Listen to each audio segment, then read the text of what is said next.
Can you ask your dad how much better is he at pulling noodles than you are?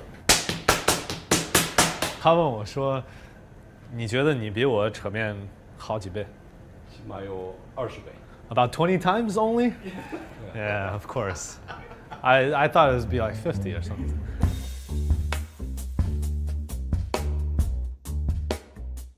Hi, my name is Jason. I'm David. And we're from西安Famous Foods. Today we're going to show you how to make our hot oil seared biangbiang style noodles. So my father's been making noodles ever since I was the kid in China. I would say decades. My father learned making noodles from my grandfather. My dad likes to make noodles as a snack. I get sick of it a little bit when I was a kid, but now it's very delicious to me. So the first portion of this recipe is going to involve making our signature hand-ripped noodles, which are also known as biangbiang noodles. So right now we're going to show you how to make our noodles from scratch. This is just plain wheat flour with just plain tap water, mixing it up. You could also use a blender for this, but my father's going to demonstrate how to just mix it by hand. This is what we used to do when we only had one store. Add the water bit by bit because it's hard to work with too much water. It'll become a slush. So right now the dough is at the right consistency. As you can see, there's no stuck pieces on the sides. It's pretty cohesive. So we're going to cover it up with, you could use clear wrap, you could use a wet paper towel, just to make sure the dough doesn't get dry from the resting. We're going to let it rest for about 20 minutes. So after the dough's rested for a while, it should have a better texture, smoother and easier to work with. I'm going to take it out and knead it a few more times for consistency. We want dough to look like this from that. So we shape it into a longer piece so that we can cut them into these type of pieces so we can pull the noodles with. So we have these pieces of dough that we made to the right consistency. So when we're holding the dough, we're holding it with our thumbs and the rest of our hand at the ends, but we're not pinching too hard. It takes a little bit of finesse to make sure that as you're pulling, this is not going to rip the pieces right off of there and then you're gonna lose your grip. So you're gonna pull a little bit as far as it'll go with to the right amount of resistance. It's kind of like stretching at the gym. You don't want to hurt yourself. So we're gonna pull it, slap it a few times. It kind of loosens the tension of the dough.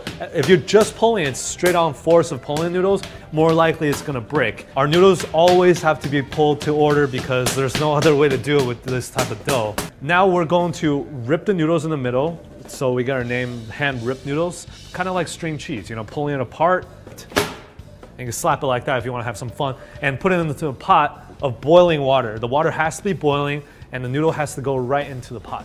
This is why we don't actually do delivery in any of our 15 locations. The noodle has to be the right texture. It has to be made fresh. It has to be consumed right away. Delivery just messes that up. So now the noodles are in the pot, it's cooking. We typically add our cut cabbage in here. So the noodles take a couple of minutes, the cabbage take a lot less time, so you drop the cabbage in a little bit later and fish them out together. The pulled noodles weren't really the main thing when we were back in Flushing. It was actually lamb burger, which was made popular by the late Anthony Bourdain back then. They just came one day and with the whole crew. So I asked my friend, I was like, I don't really watch TV, so who is he? He's famous apparently, right? And then they're like, oh, what are you talking about? We see him on TV all the time. You never saw him? We watch his show all the time. And then I was like, yeah, well, he looks vaguely familiar. But, mostly it propelled our name to foodies. It did a lot for us. It really helped, get our name out there. You don't have to use tongs to fish the noodles out. You can use a spider or any sort of strainer. This is just quicker for him. We're gonna add our seasoning for this dish. So we're gonna add the sauce for it, which is mainly a soy sauce and black vinegar mix. Of course, with our proprietary spices, a little bit of salt, just for flavoring.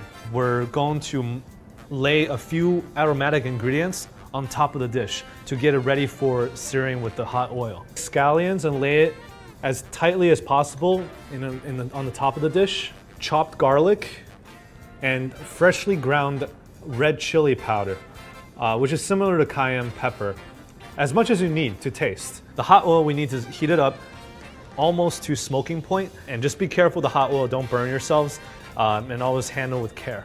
If the oil lights on fire, don't throw water at it.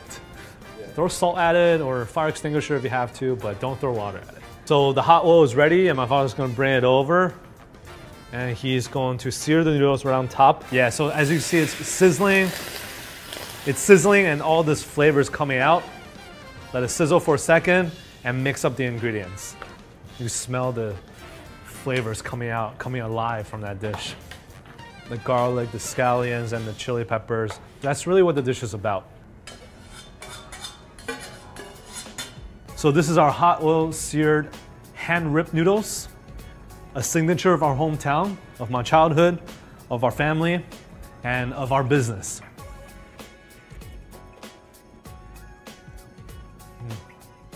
Doesn't just look good, it actually tastes good. Texture of noodle is really chewy. The sauce is very special, very fiery, but not in an overbearing way where you can't taste anything else. It may look scary, but it's actually really approachable. When I was a kid, when I was around 3 or 4, I don't really remember the incident, but I just remember him being in the hospital for having burnt legs. And it was from making this dish. What happened was he was heating up the pot, kind of like outside on the balcony to make for me.